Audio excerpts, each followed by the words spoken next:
Quand on parle d'ONG en Haïti, dans la tête des gens, ce sont des gens qui viennent pour faire de l'argent, pour faire de l'argent sur leur tête. Mais quand ils voient que ce sont des nationaux, des Haïtiens comme eux, ils disent « Ah, c'est du sérieux ».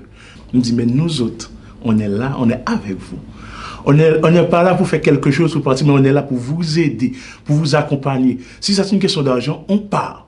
Mais si vous voulez apprendre, vous voulez qu'on vous accompagne, on reste. » L'approche du TSF, je pense que c'est une approche participative. Comment on fonctionne? C'est que c'est pas à la communauté de venir nous retrouver, mais c'est à nous d'aller retrouver la communauté. À travers nos coordonnateurs, à travers nos agents de sensibilisateurs, et aussi à travers nos partenaires aussi. On essaie on s'assoit, on dit voilà ce qu'on veut faire, voici l'objectif fixé. Ensemble, on établit un programme et on se donne des tâches. Et c'est comme ça, on travaille ensemble et on réussit ensemble.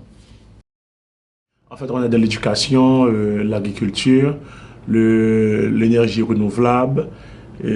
Si on essaie de résumer, on peut dire qu'on est dans le développement durable, bien que présentement, si on essaie de se référer à nos trois piliers, il y a également l'aspect humanitaire, c'est un peu enveilleuse, parce que normalement, le pays est un peu creusé, on essaie de voir comment trouver des fonds afin d'aider les gens via notre programme apaisement social.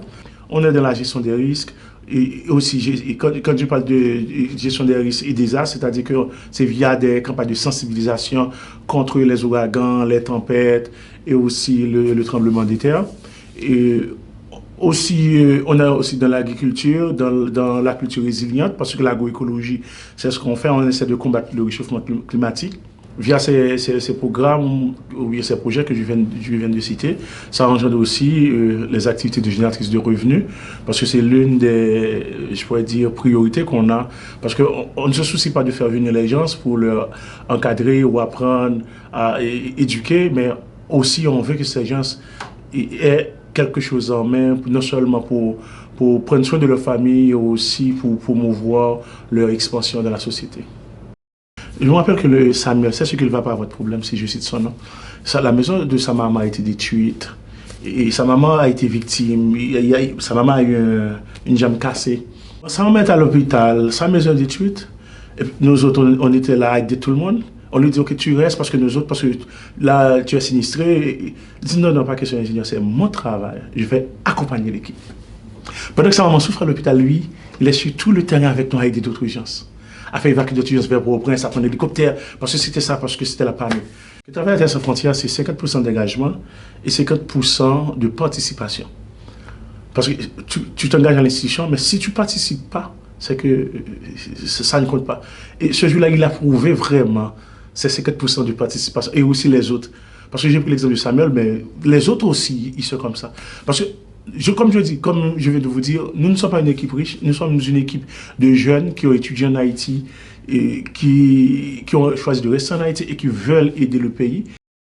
Et mon rêve pour mon pays, c'est de voir que mon pays a une stabilité politique et que les gens qui étaient partis et qu'ils pensent à retourner, qu'ils disent bon, que Haïti ne doit pas mourir, et que c'est à nous autres de mettre la main dans la pâte pour venir rebâtir le pays, apporter les connaissances, les bagages acquis dans le pays, à l'étranger. Je crois que ensemble on peut tout faire. Je crois que si la volonté est là et il y a le savoir-faire, l'engagement, on peut changer le destin du pays. Et à partir de ça que les Haïtiens vont avoir, l'espoir va naître, ça, si je peux dire ça. Parce qu'il n'y a personne qui peut vivre sans espoir. Et tout ce qu'on a besoin, c'est d'avoir une Haïti prospère. On sait que présentement, on ne peut arriver seul.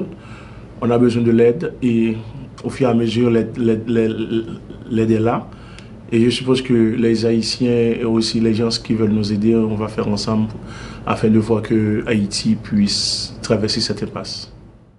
Via le programme Apaisement social, on a installé un système de filtration d'eau, un système de centre de recharge. Et je pense que par rapport à ce qui se passe présentement en Haïti, et pour arriver à pallier à ce problème, on va avoir besoin de ce programme. Parce que pour faire le développement, présentement, il faut apaiser et aussi. Et pendant qu'on apaise, on apprend aux gens à pêcher, on vient avec des techniques d'encadrement. Et puis c'est à partir de ça qu'on va arriver à sortir de l'assistanat et à rester vers le développement. On continue à accompagner les gens et aussi à faire de notre mieux de manière à atteindre notre mission, celle d'aider le peuple haïtien. Et quand je dis aider le peuple haïtien, d'aider mon peuple.